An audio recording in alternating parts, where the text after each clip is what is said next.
matin. Je voudrais surtout souhaiter la bienvenue pour ceux qui sont avec nous pour la première fois, entre autres Maxime qui est venu avec Révolus.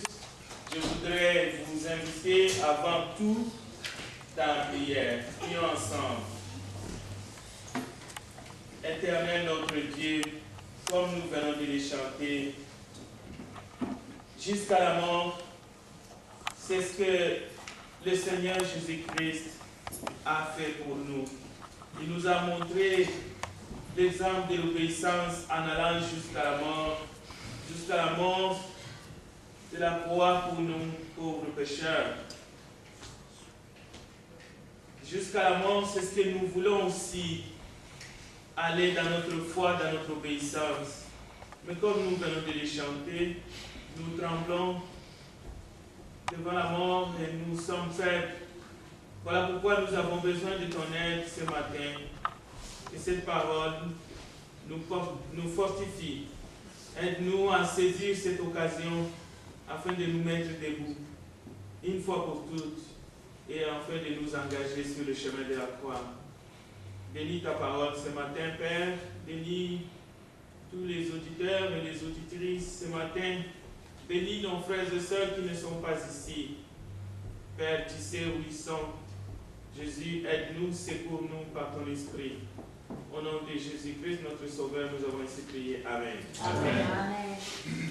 Le texte que nous avons lu ce matin, que le frère nous a lu, c'est vraiment le texte, la fin de ce texte qui va être à la base du message de la parole de Dieu ce matin. Il est question de la mort, justement, mais pas de la mort de n'importe qui. Le texte de ce matin, c'est une béatitude. Nous connaissons beaucoup de béatitudes, vous allez les remarquer, mais il y a des béatitudes aussi qui nous échappent, peut-être que nous ignorons, que nous ne faisons pas cas. Nous allons les regarder rapidement. Le texte de ce matin, nous allons voir 4 points rapidement. Nous allons essayer d'aller voir la certitude de la bénédiction pour les morts qui meurent dans le Seigneur. Nous verrons aussi l'ironie de cette bénédiction. Parce que lorsque nous parlons de la mort, c'est de l'ironie. Parce que ça nous fait trembler quand même.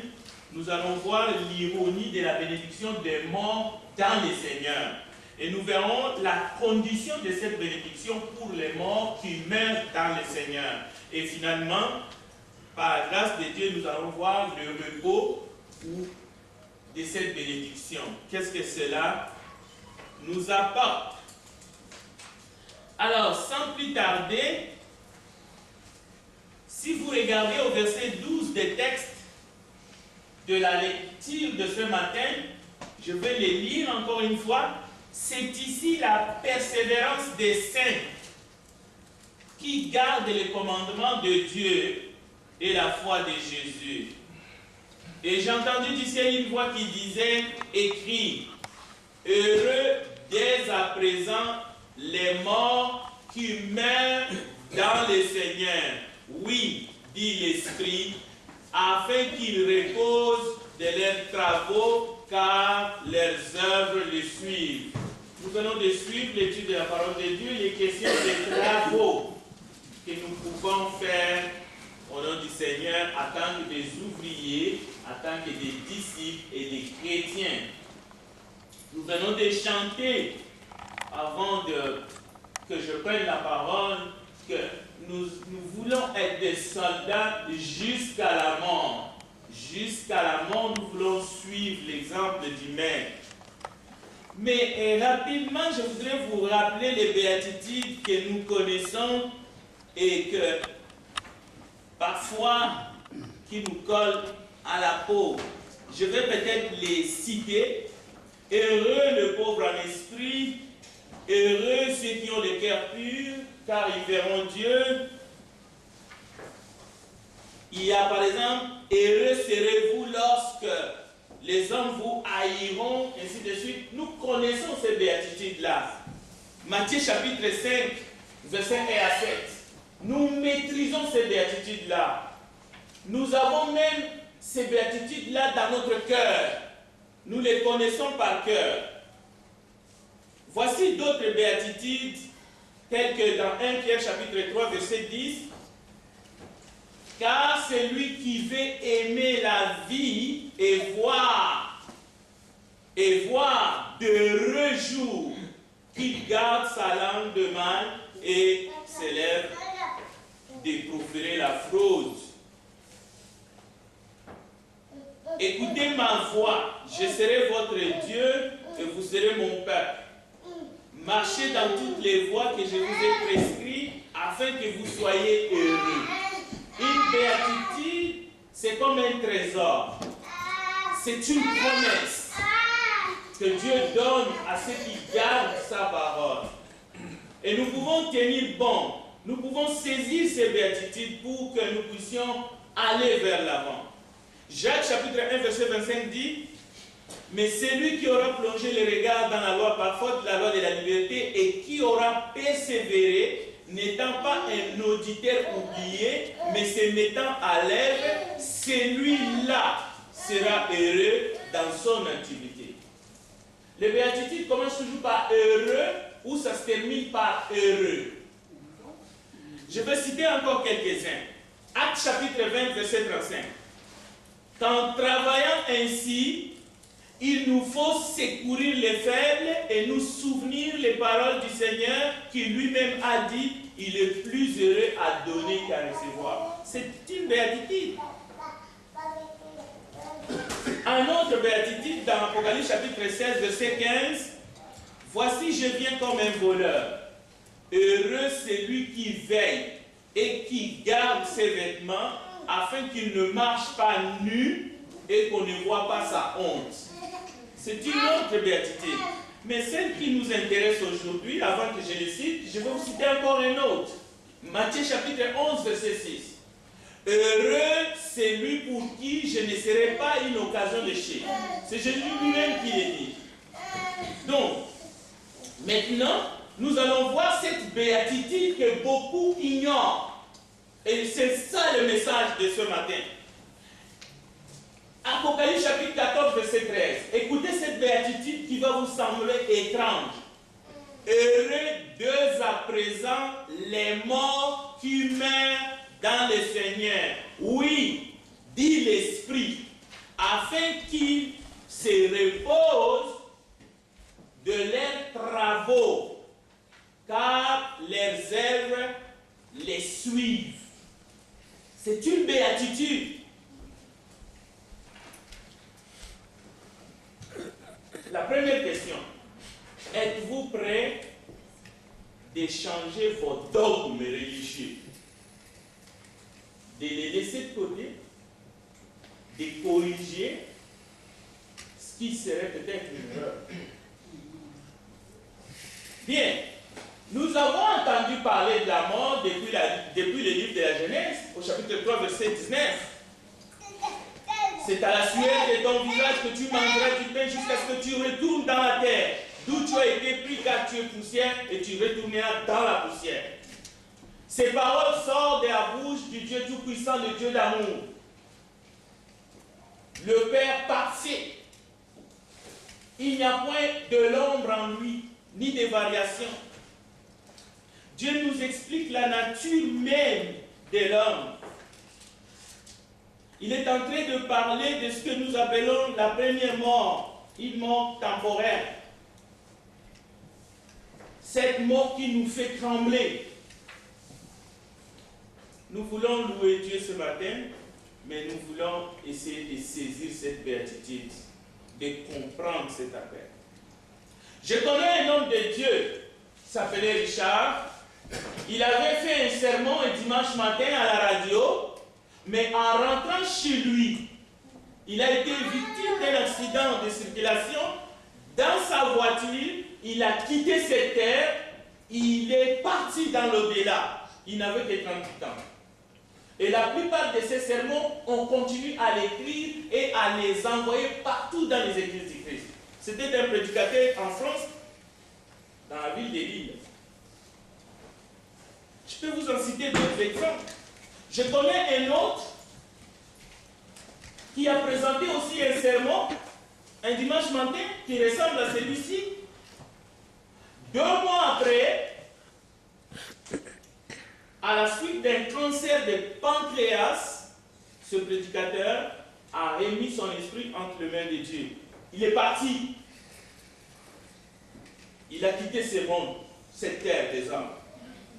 Maintenant, que Dieu nous aide à nous apprécier sincèrement devant lui pendant que nous sommes vivants encore. Parce que demain, ça sera moi. Demain, ça sera toi.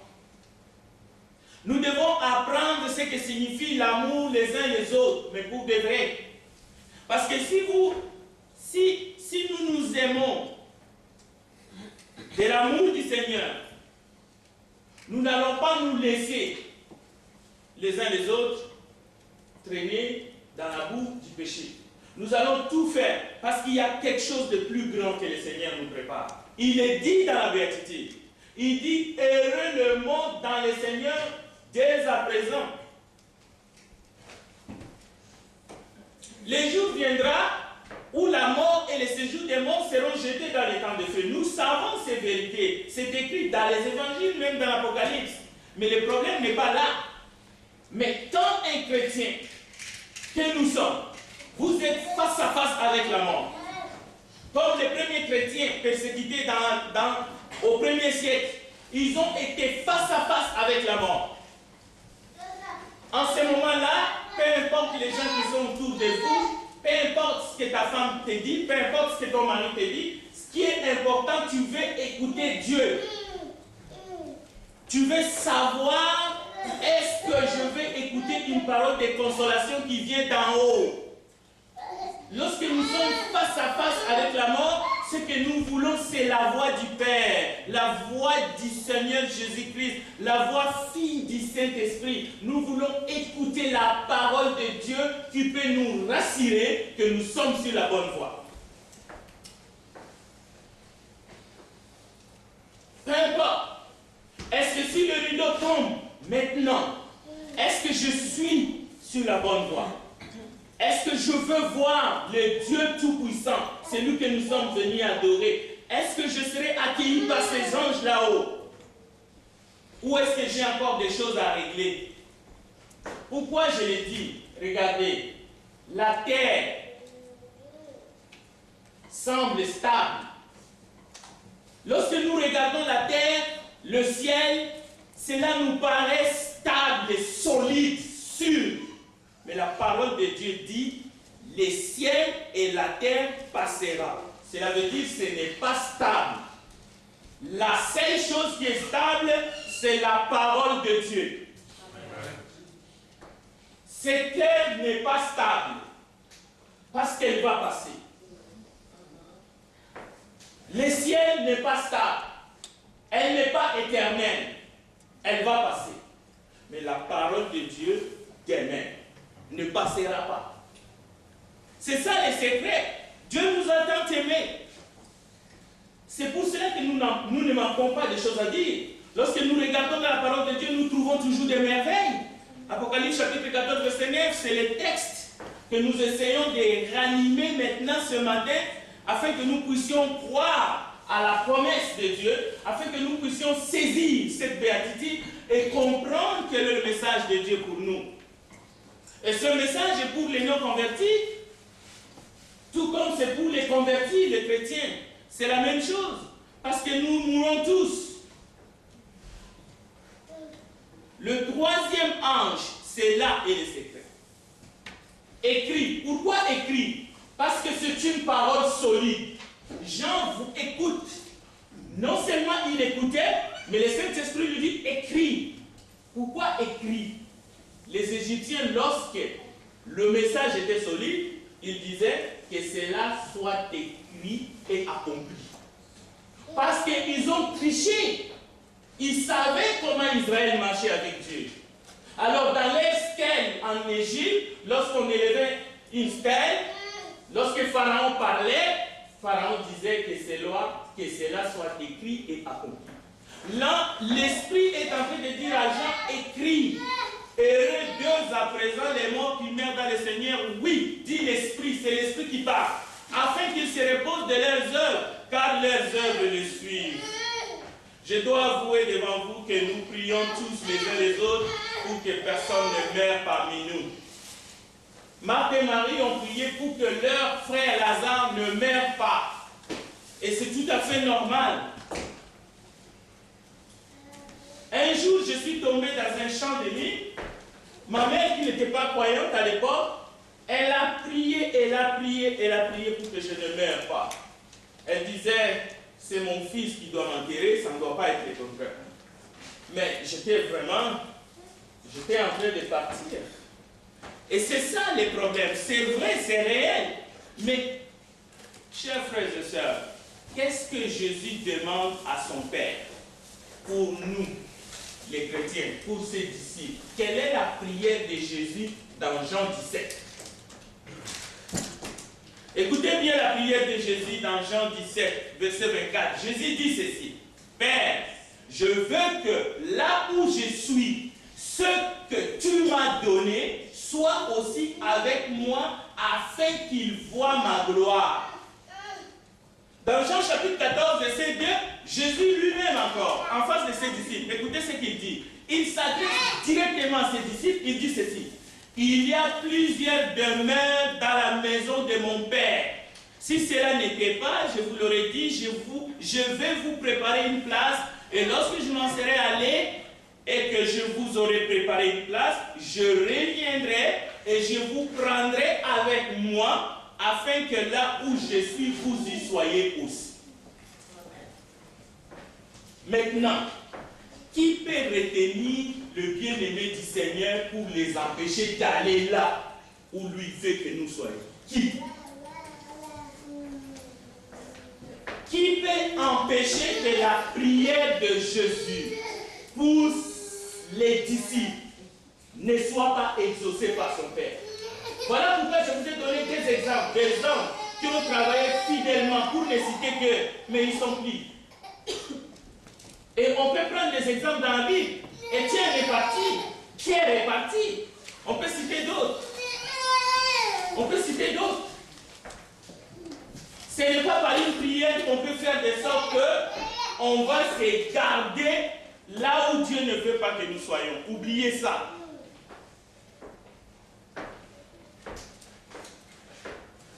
À quoi Jésus compare la mort? Si ce n'est pas à un sommeil,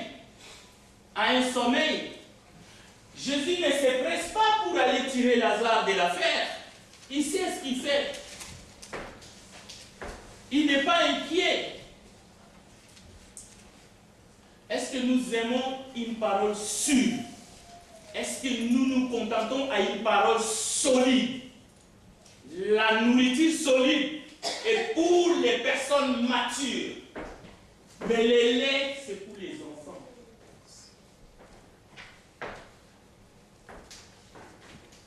Parmi les questions qui reviennent lorsque nous sommes face à la mort, voici les questions qui reviennent toujours. Est-ce que mes péchés sont tous pardonnés? Est-ce que je suis lavé, purifié par le sang de Jésus? Ai-je vraiment l'assurance du salut? Suis-je certain que je suis en train de plaire au Seigneur? Lorsque tu es en face de la mort, ce sont ces questions-là qui vont venir, que tu le veuilles ou non. Ai-je vraiment pardonné tous ceux qui m'ont offensé? Parce que si je n'ai pas pardonné tous ceux qui m'ont offensé sincèrement, Dieu va pas du tout m'accorder son pardon. Ce n'est pas négociable. La question n'est pas si je vais mourir un jour. La question est plutôt comment je vais mourir. En ce qui me concerne, je veux mourir, j'aimerais mourir dans le Seigneur. Ou tu meurs dans le Seigneur, ou tu meurs loin du Seigneur. Hors du Seigneur. La question n'est pas quand, comment. Est-ce que tu vas mourir dans le Seigneur ou sans le Seigneur? La Bible dit, mieux vaut un jour dans la maison du Seigneur que 1000 ans ailleurs. Mourir dans le Seigneur, c'est la plus merveilleuse bénédiction pour un être humain. On ne peut pas fuir de mourir dans le Seigneur. On ne peut pas discuter. La Bible dit que c'est une bénédiction. Voulons-nous, voulez-vous être là où se trouve Jésus-Christ ou voulez-vous rester éternellement sur cette terre? C'est après si vous êtes un homme de la foi ou non. La volonté du Seigneur pour ses bien-aimés, peuple de Dieu, c'est que là où il est, nous soyons avec lui. Il a demandé ça au Père par une prière sacerdotale. Et nul ne peut changer cette situation. Le diable a essayé de nous amadouer par la crainte de la mort, parce que même les chrétiens ont la crainte de mourir, les hommes non convertis ont la crainte de mourir, les rois de la terre ont peur de mourir. Cette béatitude que nous lisons ce matin dit quelque chose de très précis. Heureux sont les morts qui meurent dans le Seigneur. Et cela ne sonne pas bien. Mourir, ça n'a pas de sens. Personne ne souhaite la mort. David a dit, il est bon pour des frères de demeurer ensemble. Cela veut dire que les saints souhaitent vivre ensemble le plus longtemps possible. Comment seront-ils heureux de mourir en Christ? Mais c'est ce que Jésus dit, c'est ce que la parole nous enseigne. Nous ferons mieux de croire seulement que la mort est-il. La mort est notre pire ennemi. Ça, on le sait tous. C'est écrit dans la Bible. Vous ferez mieux de le croire. Je ne dis pas le contraire. Mais attention. Faites attention. Parce que c'est un piège. L'ironie de cette béatitude. C'est une bénédiction, vous me dites, qu'est-ce que c'est, frère Frédéric? Oui, c'est une bénédiction, même si cela ne semble pas vrai. Parce que nous ne croyons pas que c'est une bénédiction, nous sommes tout le temps prisonniers d'une crainte, mais une crainte que le diable nous met dans la tête. Si réellement nous sommes chrétiens. Il y a un certain frère qui s'appelle Paul, qui n'est plus d'ailleurs. Lui, il a dit, par la sagesse divine, je suis pressé de découvrir. Il dit, si je reste sur cette terre, eh bien c'est pour vous prêcher l'évangile, c'est pour vous. Mais je suis plus pressé d'aller être avec le Seigneur et vivre avec lui éternellement, voir sa gloire, voir sa face. C'est ça le problème. Dieu nous a créés à son image. C'est sans aucun doute. Nous avons été créés à l'image de Dieu, mais nous sommes des êtres fantastiques. Regardez seulement votre corps, votre cerveau, tout ce que vous avez comme des organes. Les jeunes ont des compétences, ils sont pleins de force, ils sont pleins de qualité. Les personnes âgées sont des bibliothèques vivantes. Ils sont remplis de sagesse, de maturité. Mais soudain, tout à coup, tout cela vient stopper par un processus brutal qui s'appelle la mort. Même les plus jeunes quittent ces mondes. Comment comprendre cela? Est-ce que c'est une bénédiction, la mort? Même pour ceux qui sont en Christ, parce que c'est de cela qu'il s'agit. Vous allez voir, je vais aller rapidement. La Bible dit, Dieu ne se réjouit pas de la mort des méchants. Vous ne trouverez nulle part dans la Bible que Dieu ne se réjouit pas de la mort des justes. Il nous confirme, il dit, heureux le mort qui meurt en Christ. Mais lorsqu'un méchant meurt, lui ne se réjouit pas. Il veut que le méchant change. Il veut que le méchant se convertisse. Parce que lorsque le méchant meurt, il périt. La mort du méchant, c'est une perte. Mais la mort d'un juste, ce n'est pas une perte. Paul dit que c'est un gain. Il dit Christ est ma vie, la mort est un gain. Est-ce que c'est ça la conception que nous avons de la mort? Est-ce que c'est ça la conception que vous avez de la mort, vous chrétiens?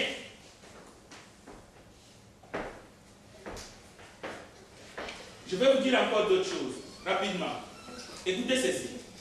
Des fois, vous pensez que lorsqu'une personne est malade, lorsqu'une personne est souffrante, lorsqu'une personne est hospitalisée, donc il est capable de faire des longues prières, il va prier, il va faire plein de choses. Eh bien, oubliez ça, c'est un gros mensonge. Vous vous trompez.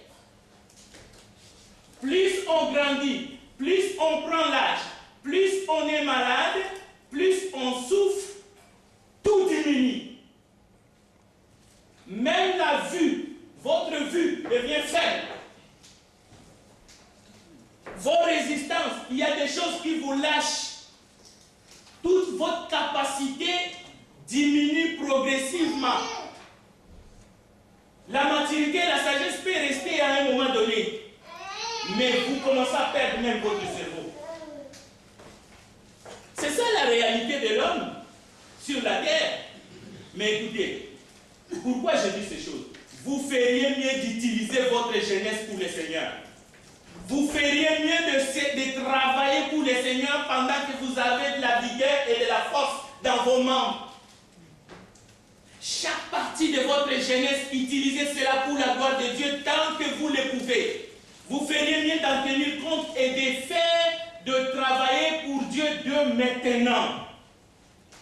Parce que lorsque vous allez mourir, si vous mourrez dans le Seigneur, vos œuvres vous suivront.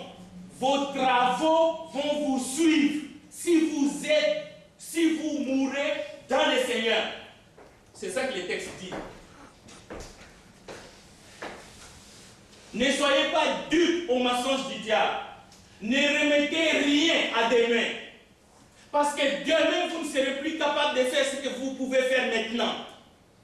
C'est maintenant, pendant que vous êtes fort, vous avez la jeunesse, vous avez de la vigueur. Demain, quand vous allez être malade, même la prière à l'hôpital, il faut qu'on prie pour vous. Dans un sens, la mort est notre ennemi. Nous mourrons tous. Hébreu le dit, il est réservé aux hommes de mourir une seule fois pour toutes. Après quoi vient quoi? Le jugement. Donc, les gens du monde meurent, peuple de Dieu. Les hommes de Dieu meurent. Les femmes de Dieu meurent. Même les jeunes de Dieu meurent. Les saints de Dieu meurent. L'Apocalypse nous montre la liste de martyrs. Et pourquoi meurent-ils? Alors qu'ils ont des choses à partager, alors qu'ils sont des bibliothèques vivantes, alors qu'il y a encore des milliers de gens qui ont besoin d'écouter l'évangile. Pourquoi ces hommes de Dieu, tous sont morts dans le Seigneur? Lisez Hébreu chapitre 11. La Bible dit, tous sont morts.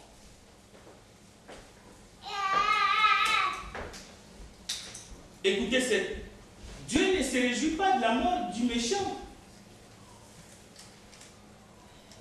Ézéchiel chapitre 33, verset 11.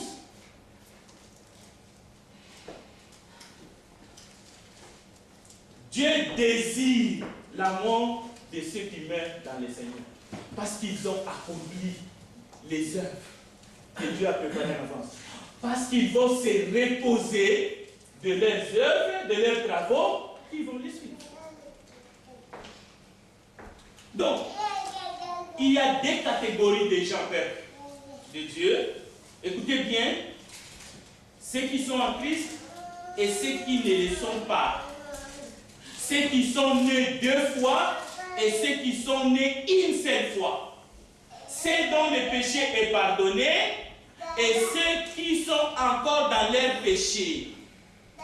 Ceux qui sont encore des hommes naturels et ceux qui sont des hommes et des femmes spirituels. Ceux qui meurent dans le Seigneur et ceux qui meurent sans le Seigneur. Le problème, aucune parole de Dieu dit que Dieu va te conserver au siècle des siècles sur la terre. C'est écrit où? Est-ce que tu es prêt de mourir aujourd'hui et d'être avec le Seigneur? C'est ça la question. Voici ce que les Égyptiens disaient. Non, les Israélites disaient alors qu'ils étaient en esclavage en Égypte. Ils disaient, la mort est plus douce que l'esclavage.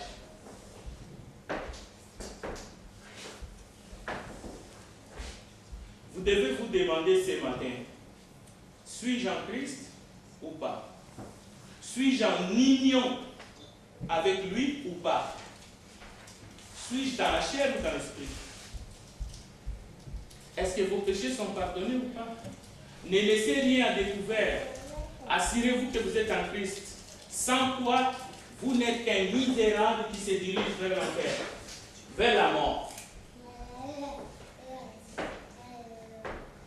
Jésus disait, si vous ne croyez pas que je suis, vous mourrez dans vos péchés. Aujourd'hui, il y a des gens qui meurent dans leurs péchés et des gens qui meurent dans le Seigneur. Heureux ceux qui meurent dans le Seigneur, afin qu'ils se reposent de leurs œuvres. Et le verset 13, c'est une béatitude, c'est une bénédiction, afin qu'ils se reposent de leurs travaux. Maintenant, la question est celle-ci. Et quand un méchant meurt, qu'est-ce qui se passe? La Bible dit, il n'y a ni repos pour lui. Je vais lire le texte. Le texte, vous l'avez. Pour les méchants, il est dit, ils n'ont de repos ni jour ni nuit. Alors, pour apprécier heureux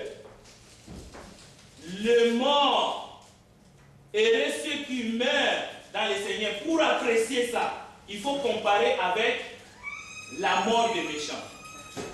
Il n'y a ils n'ont ni repos, ni jour, ni nuit.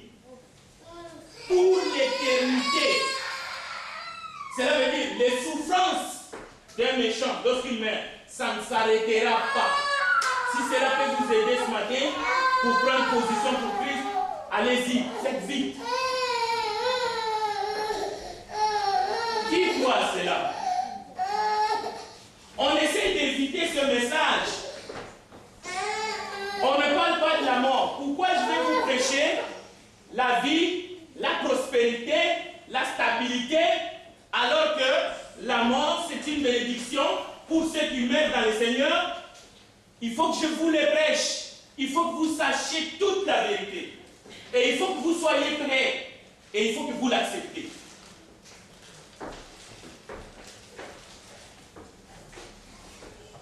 Un jour, un homme de bonne vie, il est allé, il s'est planté sur l'autoroute et il a commencé à faire de la mendicité avec une caméra cachée. Il voulait voir comment les passants réagissent. Et quand il voyait quelqu'un bien habillé, qui avait un air d'un riche, il sortait 100 pièces de sa poche. Venez, prenez. Aujourd'hui, j'ai beaucoup eu l'argent. Les gens m'ont donné beaucoup. Prends 100 $. Ça peut vous aider. Si vous voyez un mendiant plus loin, qui est comme moi, donnez-lui. Les gens prenaient l'argent, ils lui frappaient avec. On n'a pas besoin de ton argent, c'est toi qui as besoin. Nous, on n'a pas besoin. C'était pour révéler le cœur des hommes. Il y avait une caméra qui filmait. Mais une femme est arrivée.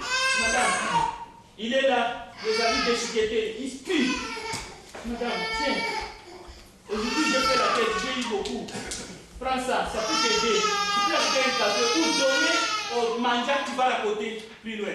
La femme est venue, il est resté avec le monsieur, il a parlé avec lui, il lui a dit, je comprends ta générosité, merci beaucoup, mais quand même, à cause que tu me l'as donné, je te donne encore plus, parce que je sais que les jours qui viennent, tu vas en avoir besoin. Après, il a dit à la dame, voici les caméras cachées. Je ne suis pas un individu. Mais la façon dont tu m'as traité, alors que tout le monde m'insulte, me jette l'argent, ils me disent, c'est moi les mendiants, ils n'ont pas besoin de moi, ils n'ont pas besoin de mon aide. J'ai compris que des personnes comme vous, vous n'êtes pas nombreux. Si c'était toi et moi, comment on va réagir? un sans domicile fixe te donne 50 $, quelle sera ta réaction? Même s'il précise, prends-les, tu peux donner à quelqu'un d'autre qui a besoin de vendre.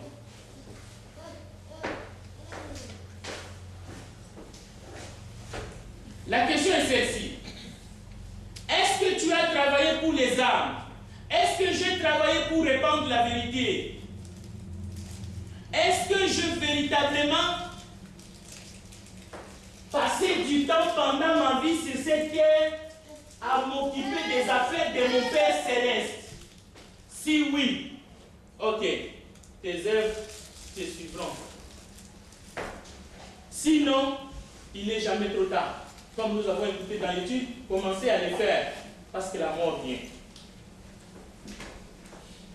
C'est inutile de parler. C'est tes œuvres qui te suivront. Ce n'est pas les œuvres de quelqu'un d'autre. C'est ton travail. Mais la Bible dit, notre travail ne sera pas vain dans le Seigneur. Notre travail ne sera pas vain dans le Seigneur. Le verre d'eau froide au nom du Seigneur ne sera jamais vain dans le Seigneur. Tout ne se paye pas ici-bas, c'est faux. Il y a des choses qui se payent ici-bas, mais tout se paye dans l'éternité. C'est ça le problème. On se trompe.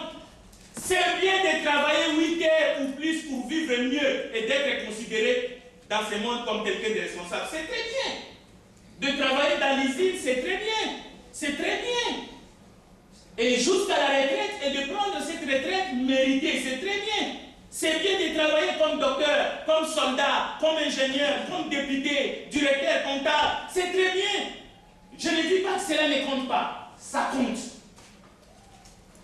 Mais, la Bible dit, faites tout au nom du Seigneur. Mais écoutez, travaillez-vous aussi en particulier pour les âmes, afin que quand vous arrivez au bout, lorsque vous allez ressentir ce soulagement de la fin, vous pouvez dire, ouf, j'ai travaillé pour les royaumes. Ces œuvres-là, oui, j'ai fait 8 heures dans mon travail pour la ville de Montréal, mais j'ai travaillé aussi pour Dieu. Et mes œuvres me suivront. La mort du juste est une bénédiction. Le Seigneur Jésus nous sauve en dehors de nos œuvres. Mais ensuite, parce qu'il nous sauve par la grâce, il nous donne un travail à faire. Et il a dit lui-même qu'il nous récompensera pour cela. Il nous dit qu'il n'y a pas de commune mesure entre les souffrances du temps présent et la gloire à venir qui sera révélée pour nous. Nos légères afflictions momentanées produisent en nous, au-delà de toute mesure, un poids éternel de gloire. Alors, chers frères et sœurs, travaillons à l'œuvre du Seigneur. Soyons prêts. La nuit vient. La nuit vient où l'homme ne peut plus travailler. Il y a un moment où même tu veux, tu ne peux pas. Vous ferez mieux de commencer à travailler maintenant. Pour terminer, je vais dire ceci. Le texte dit, c'est ici la persévérance des saints. La persévérance des saints, cela veut dire, voici ce qui va t'empêcher à te conformer au monde. Si tu adores la bête, si tu adores les idoles, tu seras tourmenté nuit et jour sans relâche. Parce que le jour du jugement du grand Dieu arrive. Que tu sois mort ou que tu sois vivant, tout le monde sera ressuscité et chacun sera jugé selon ses œuvres. Donc, les non-croyants que vous voyez prospérer, les non-croyants que vous voyez toujours avec des grands sourires, ils n'ont aucun problème. Ils sont tout le temps comme heureux. Leurs enfants ne manquent de rien. Ils jettent la nourriture dans la décharge. méfiez-vous, leur fin sera terrible. Ce n'est pas moi qui le dis, c'est le texte biblique qui le dit. Pourquoi on va les cacher? Mais Dieu ne veut pas que les méchants périssent. On ne dira jamais assez. Mais pour toi, peuple de Dieu, nombreux meurent avec les sentiments de ne pas avoir fait assez pour le Seigneur. Non, ne croyez pas que vous avez fait plus ou que vous avez fait moins pour le Seigneur. Non, Dieu ne vous demande pas cela. Dieu vous demande seulement de faire ce que vous pouvez faire. Et lui, il va vous récompenser. Ne soyez pas stériles. Parce que pourquoi je l'ai dit? Jésus a fait la volonté de Dieu à 100%. Jésus, il a fait la volonté de Dieu à 100% et il en est mort. Alors des fois nous pensons parce qu'on fait la volonté de Dieu, donc on ne va pas mourir.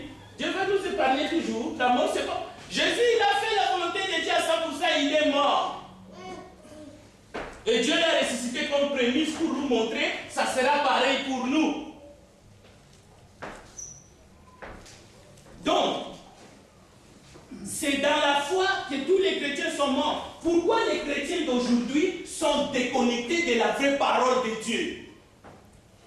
C'est des personnes créatives avec des idées fausses. Ils ne comprennent plus c'est quoi la réalité de l'esprit, c'est quoi les bénédictions de Dieu. On est prêt à se vendre. On est prêt à se vendre parce qu'on a peur de mourir. On est prêt à se compromettre. Est-ce que les premiers chrétiens l'ont fait? Ésaïe, pour un plat de lentilles, il vend son droit de mise. C'est ça les chrétiens du XXe siècle. Est-ce que vous vous rendez compte? Ici sur la terre, vous n'êtes pas chez vous. Cette terre qui vous inspire la stabilité, vous n'êtes pas. Si vous êtes chez vous sur cette terre, vous n'êtes pas chrétien. Les chrétiens sont des étrangers sur la terre. Jésus l'a dit. Il dit, il veut que là où il est, nous soyons. Alors si dans ta pensée, tu es chez toi ici, tu n'es pas chrétien. Vous êtes une bonne personne. Vous êtes une personne qui a un bon cœur. Mais sans Dieu et sans la parole de Dieu dans ton cœur. La vraie parole. Dieu a créé l'homme pour vivre éternellement dans le jardin d'Éden. Est-ce que cette affaire-là a continué? Non, c'est fini. À cause du péché, qu'est-ce que Dieu a fait? C'était ça. Il faut que je m'arrête. Je viens de jeter un coup d'œil à la montre. Il faut que je m'arrête. Je n'ai pas le choix. Ce matin, il y a des personnes qui sont ici qui font des mauvais choix, physiquement et spirituellement. Par exemple, si vous refusez de pardonner les autres, vous décidez de mourir dans vos péchés.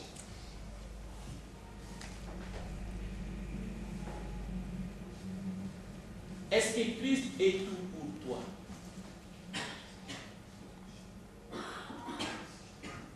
Ce matin, vous pouvez décider, comme nous l'avons chanté, de mourir dans le Seigneur. Mais avant tout, il faut que vous vous engagez avec lui. Jésus a dit, si quelqu'un me suit, qu'il porte sa croix. La croix, c'est là où il a été mis à mort. Et qu'il me suive. Et heureux les morts qui meurent dans le Seigneur. Amen. Amen. Que Dieu bénisse sa parole. Amen. C'est une courte prière. Amen. Toi qui